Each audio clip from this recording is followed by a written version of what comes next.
Friends, कैसे हैं आप सब। तो फ्रेंड्स, आज का क्लास जो है ये हम लोगों का सीडीपी का फर्स्ट क्लास है, जिसमें हम लोग डिस्कस करेंगे विकास की अवधारणा और इसका अधिगम से संबंध। ठीक है, चलिए हम लोग स्टार्ट करते हैं। बिल्कुल स्टार्टिंग से कर रहे हैं। ठीक है, तो इतना बड़ा लिखा लिखा जो है, अब देखिए घबराइए मत, क्योंकि हमारे बुक हम पढ़ने जाएंगे तो ऐसे ही देखने को मिलता है। तो इसमें से जो इंपॉर्टेंट चीज़ है बस हम उन्हीं को डिस्कस करने वाले हैं। ठीक है, देखिए जैसे अगर विकास के बारे में आए तो ये याद रखिएगा, ये एक सतत प्रक्रिया है। ठीक है, निरंतर चलने वाली प्रक्रिया होती है। तो ये जो है एक ऑर्डिन क्रमिक तथा सतत प्रक्रिया होती है। यहाँ पे देखिए विकास की प्रक्रिया में विकास मतलब ये नहीं होता है कि आपका बॉडी का सिर्फ डेवलपमेंट हो रहा है। ठीक है, यानी शारीरिक विकास हो रहा है। यहाँ पे आपकी रुचि, आपकी आदत, आपके दृष्टिकोण, आपका जीवन मूल्य, स्वभाव, व्यक्तित्व, हर चीज़ का ओवरऑल डेवलपमेंट हम लोग कह सकते हैं। यानी क्या हुआ, विकास की प्रक्रिया में बालक का शारीरिक, क्रियात्मक, संज्ञानात्मक, भाषागत, संवेदनात्मक और सामाजिक विकास होता है। ठीक है, आप देख सकते हैं, यानी ओवरऑल डेवलपमेंट जो होता है, सर्वांगीण विकास हर एक तरीके से, शारीरिक, मानसिक, क्रियात्मक, संज्ञानात्मक, हर तरीके का अगर डेवलपमेंट हो रहा है तो उसी यानी हर तरीके का अगर विकास हो रहा है तो उसको ही हम लोग क्या कहेंगे, विकास कहते हैं। ठीक है, तो यहाँ पे देखिए बाल विकास का तात्पर्य है बाल के विकास की प्रक्रिया। ठीक है, तो इसमें से जो इम्पोर्टेंट है ये चीज़ आपको समझ में आ गया कि विकास मतलब शारीरिक, विक्रियात्मक, संज्ञानात्मक और भाषागत, संवेदनात्मक और सामाजिक विकास होता है। ठीक है, यानी विकास की प्रक्रिया में हर तरीके का विकास आता है। यहाँ पे देखिए, यहाँ पे कुछ खास बस उसी चीज़ों को जो है यहाँ पे डिस्क्राइब किया गया है। एक चीज़ याद रखिएगा कि बालक के गर्भ में आने के बाद निरंतर प्रगति होते रहती है और इस प्रगति का विभिन्न आयु तथा व्यवस्था विशेष में क्या स्वरूप होता है। मतलब आपको इतना तो पता है ना कि ये बालक का विकास जो होता है ना, ये गर्भ से ही स्टार्ट हो जाता है। ठीक है, ये क्वेश्चन पूछा जाता है। ठीक है, तो इस बात पे ध्यान दीजिएगा। अब देखिए वृद्धि और विकास में क्या अंतर होता है ना। तो इसके लिए थोड़ा सा हम लोग देखते हैं वृद्धि और विकास क्या होता है। तो वृद्धि जो होती है ना, एक परिमाणात्मक परिवर्तन होता है।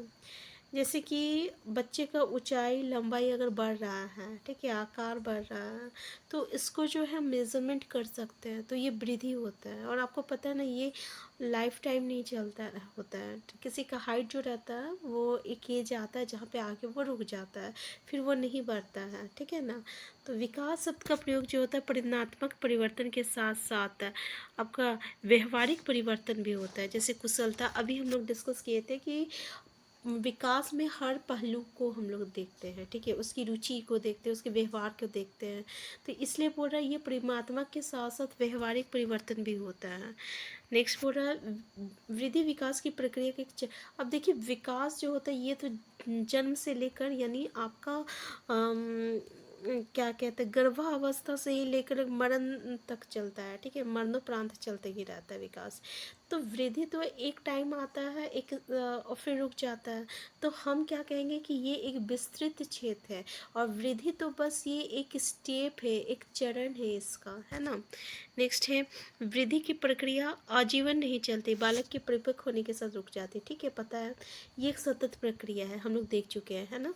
बालक की शारीरिक वृद्धि हो रही है, इसका अर्थ ये नहीं कि हो सकता है कि अब ये बताइए कोई कोई बच्चे जो होते हैं उसका हाइट बहुत बढ़ रहा है, लेकिन ये मतलब नहीं हुआ कि उसका विकास भी हो रहा है। ठीक है, तो बालक के में विकास के लिए भी वृद्धि आवश्यक नहीं है। तो और कभी कभी हम देखते हैं कोई बच्चे होते हैं काफ़ी छोटे होते हैं, कि अभी बहुत सारे हम लोग यूट्यूब में या फेसबुक, टीवी में देखने को मिलता है। ठीक है, हाइट बहुत है लेकिन वो टैलेंटेड बहुत होता है।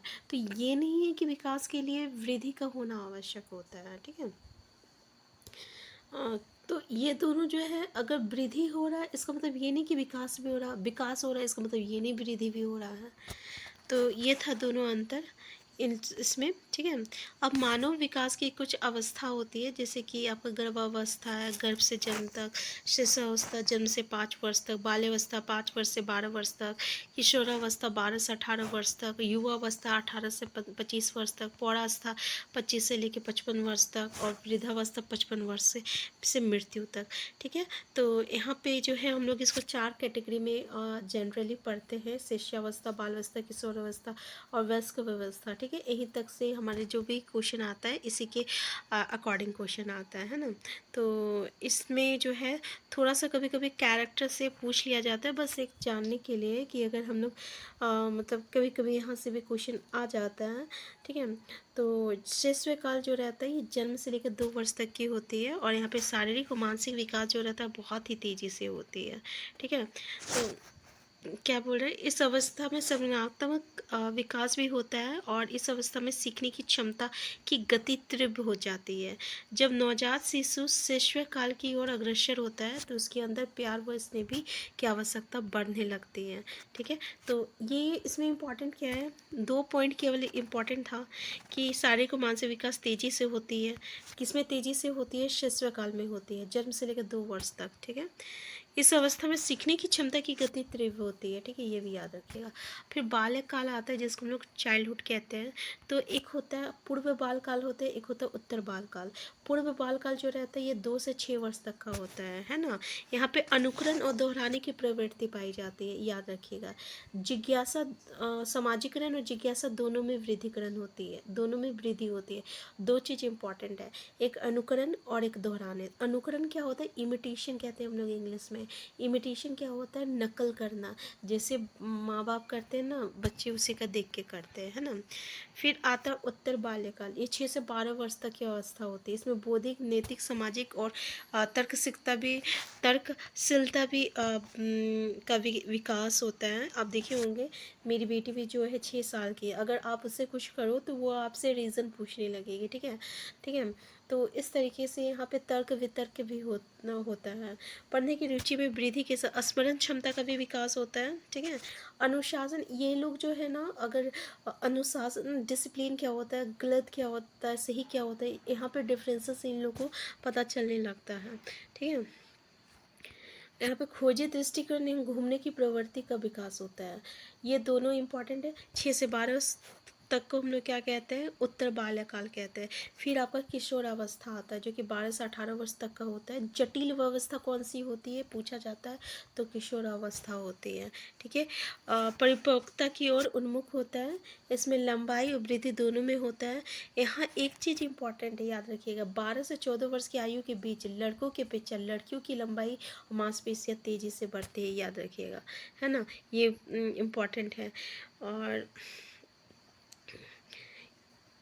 यहाँ पे देखिए, ये कभी कभी क्वेश्चन आया था कि मैं कौन हूँ, मैं क्या हूँ, इस तरीके का जो क्वेश्चंस होता है ना, ये इसी अवस्था में जो है उत्पन्न होती है।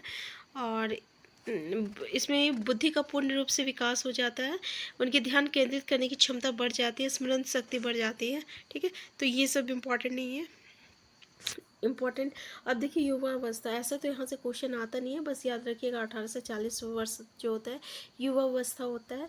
परिपक्व अवस्था 40 से 65 वर्ष की होती है, और वृद्धावस्था 65 से अधिक का होता है, ठीक है। यहाँ पे सामाजिक, आध्यात्मिक, धार्मिक और सांस्कृतिक क्रियाकलापों के प्रति रुझान हो जाता है, तो शारीरिक क्षमता कमजोर होता है, ठीक है। तो यहाँ से क्वेश्चन आता नहीं है। अब देखिए जैसे अधिगम क्या होता है, ठीक है।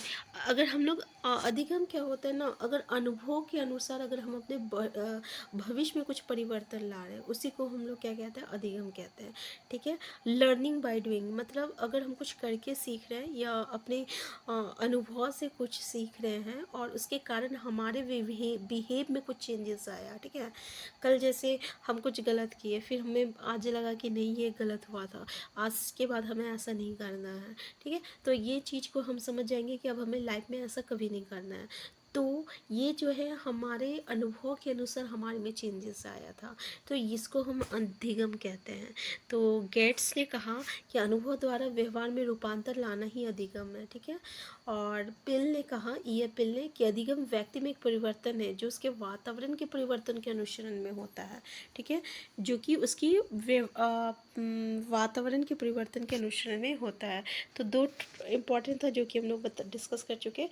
इसके अलावा यहाँ पे अलग अलग दृष्टिकोण से हम लोग देख सकते हैं, जैसे कि शारीरिक विकास क्या होता है, मानसिक विकास क्या होता है, भाषाई विकास क्या होता है, सामाजिक सांवेगिक विकास क्या होता है और ये आपका मनोज्ञानात्मक विकास क्या होता है। ठीक है, बहुत ही ईजी है, भाषाई मतलब समझ रहे हैं, लैंग्वेज डेवलपमेंट जो होता है, शारीरिक शरीर का डेवलपमेंट, मानसिक विकास आपका मतलब कि सोचने समझने की जो शक्ति होती है, सामाजिक आपका सोशल होना, है ना। तो ये कुछ था आपका विकास। चलिए अब यहाँ से हम लोग कुछ क्वेश्चन डिस्कस करते हैं। ठीक है, जो भी इम्पोर्टेंट पॉइंट था इस चैप्टर से में हम लोग डिस्कस कर चुके हैं। अब यहाँ से कुछ जो है एमसीक्यू करते हैं। ठीक है, देखिए पहला क्वेश्चन क्या बोल रहा है कि आपकी कक्षा में एक बालक बड़ों से तू तड़ाक करके बोलता है, बालक के इस अशिष्ट व्यवहार को दूर करने के लिए आप क्या उपाय करेंगे। पहले बालक को सबके सामने प्रताड़ित करेंगे, भाई ऐसा हम नहीं करना है। बालक के माता पिता से उससे प्रताड़ित करने के ऐसे भी हम नहीं कर रहे, गलत बात है। बालक को समझाएंगे कि अपने से बड़ों को आप कहा जाता है तथा साथ ही आप भी अपने से बड़ों से भूलकर भी तू तड़ाक नहीं करेंगे और आप बालक को आप कह के संबोधित करने लगेंगे। ये देखिए ये भी सही है, ये भी, लेकिन हम बालक को समझाएंगे, है ना। तो सबसे पॉजिटिव जो है आंसर सी है। तो सीडीपी जो रहता है पॉजिटिव और नेगेटिव पे बहुत काम करता है। ठीक है, कि कौन सा सेंटेंस, क्वेश्चन तो पॉजिटिव पूछा है तो आंसर भी पॉजिटिव हो जाएगा, तो आंसर सी होगा। पूर्व प्राथमिक शिक्षा ग्रहण करने के लिए उपयुक्त आयु है 2 से 6 वर्ष, 6 से 12 वर्ष, 12 से 18 वर्ष, 18 से 25 वर्ष। तो पूर्व प्राथमिक मतलब 2 से 6 वर्ष हो जाएगा। नेक्स्ट क्वेश्चन है, निम्नलिखित में से क्या मानव की ज्ञानेंद्रिय नहीं है। गला, नाक, आँख, जीभ। तो ज्ञानेंद्रिय कौन सा नहीं होता है, तो ये गला नहीं होता, आपको पता है। नेक्स्ट है, विकास के संबंध में निम्न में से क्या संबंधित है। कार्य क्षमता में वृद्धि, व्यवहार में परिवर्तन, स्वभाव एवं दृष्टिकोण में आकार में परिवर्तन, ये विकास नहीं होगा, ये वृद्धि में आ जाएगा, है ना, वृद्धि में आ जाएगा। ठीक है, नेक्स्ट क्वेश्चन है आपका, नेक्स्ट क्वेश्चन है कि आप अपनी कक्षा में कुछ छात्रों को चुनकर 6 महीने में उनमें होने वाले विकास की एक रिपोर्ट तैयार करना चाहते हैं, तो उसके लिए आप निम्न में से क्या चुनेंगे। प्रत्येक माह उनकी लंबाई मापेंगे, प्रत्येक माह उनका वजन तौलेंगे, प्रत्येक माह उनके आकार में होने वाले परिवर्तन की जांच करेंगे, प्रत्येक माह उनकी रुचि आदत। यहाँ बोल रहा है विकास की बात कर रहा है ना, तो विकास में आकार का परिवर्तन हम नहीं देखेंगे, या लंबाई भी नहीं देखेंगे, या वजन भी नहीं देखेंगे, हम तो उसका रुचि देखेंगे, आदत देखेंगे, दृष्टिकोण देखेंगे। आंसर डी हो जाएगा। ठीक है, तो देख सकते हैं कितना इजी क्वेश्चन जो है, ऐसा भी क्वेश्चन पूछा जाता है। नेक्स्ट है, आप अपनी कक्षा के बच्चों में ईमानदारी की शिक्षा देना चाहते हैं, इसलिए आप बेईमान बच्चों को कठोर दंड देंगे, बच्चों की समझ ईमानदारी के महत्व पर विस्तार पूर्वक प्रकाश डालेंगे और ईमानदार बच्चों को पुरस्कृत करेंगे और बच्चों को ईमानदार व्यक्तियों की सफलता के उदाहरण, भाई उदाहरण देने से क्या होगा, है ना। ये देखिए बच्चों की समझ ईमानदारी के महत्व पर विस्तार पूर्वक प्रकाश डालेंगे, ठीक है। लेकिन अगर हम पुरस्कृत करते हैं, ठीक है, जो ईमानदार बच्चे हैं, अगर उससे हम जो है प्राइज़ देते हैं या उसके देते हैं, तो इससे क्या होता है ना, ये जो होता है एक तरह का एक्सटर्नल मोटिवेशन का काम करेगा, तो आंसर सी हो जाएगा। नेक्स्ट, विकास की सबसे जटिल अवस्था, तो जटिल अवस्था हम बता चुके थे ना, शिशुकाल, किशोरावस्था, युवा पौढ़ावस्था, वृद्धावस्था। आंसर बी हो जाएगा, किशोर अवस्था हो जाएगा। नेक्स्ट है, मैं कौन हूँ, क्या हूँ, मैं भी कुछ हूँ, हम ये डिस्कस किए हुए थे कि ये किशोर अवस्था में ऐसी अवस्था आती है। नेक्स्ट है, जब किसी किशोर में किसी वस्तु, समस्या, परिस्थिति के लिए निजी स्तर पर निर्णय लेने की क्षमता का विकास परिपक्व होने लगता है, तो इस विकास को क्या कहते हैं। परिपक्वता, संज्ञानात्मक विकास, आध्यात्मिक विकास, और इनमें से कोई नहीं। तो देखिए परिपक्वता, परिपक्व होने पे उस पर जो समझदारी क्या सही है क्या गलत है, तो इसको हम लोग संज्ञानात्मक विकास कहते हैं, कॉग्निटिव डेवलपमेंट। नेक्स्ट है, मानव विकास का निरंतर चलने वाली प्रक्रिया है, विचार संबंधित है, अतः संबंध का सिद्धांत, निरंतरता का सिद्धांत, एकीकरण का सिद्धांत, अतः क्रिया का सिद्धांत। तो निरंतर चलने वाली प्रक्रिया जो होता है निरंतरता का सिद्धांत होता है। नेक्स्ट है, मानव का विकास में से किस पर निर्भर होता है, उसकी वृद्धि पर, उसके वातावरण, उसकी वृद्धि तथा वातावरण से मिलने वाली परिपक्वता पर। ऑब्वियसली आंसर डी हो जाएगा यहाँ पे, वृद्धि तथा वातावरण से मिलने वाली परिपक्वता पर। नेक्स्ट क्वेश्चन है, उच्च प्राथमिक स्तर के बालक की विशेषता नहीं है, कार्यों की शीघ्रता से करना, डेटिंग करना, विभिन्न प्रकार के व्यवहार का प्रदर्शन करना, सफलता का अनुभव करने की चाह रखना। विशेषता नहीं है, नेगेटिव पूछा है तो आंसर भी नेगेटिव होगा। इसका आंसर तो आप सबको पता है, डेटिंग करना। नेक्स्ट है, निम्नलिखित अवस्थाओं में से डेटिंग किस अवस्था की एक प्रमुख विशेषता है। पूर्व बालावस्था, बालावस्था, किशोरावस्था, पौढ़ावस्था। तो भाई इसका भी आंसर आप सबको पता है, आंसर सी हो जाएगा, किशोरावस्था। नेक्स्ट है, प्राथमिक स्तर पर एक अच्छे शिक्षक में सबसे महत्वपूर्ण विशेषता है? पढ़ाने की उत्सुकता, धैर्य और दृढ़ता, विषयों के ज्ञान में दक्षता और शिक्षण पद्धति के ज्ञान की दक्षता। तो वही हमारा क्या हो जाएगा, प्राथमिक स्तर पर धैर्य और दृढ़ता होना चाहिए। ठीक है, आंसर बी हो जाएगा। तो आज का क्लास 8 तक है, हम फिर मिलते हैं नेक्स्ट क्लास में। Thank you.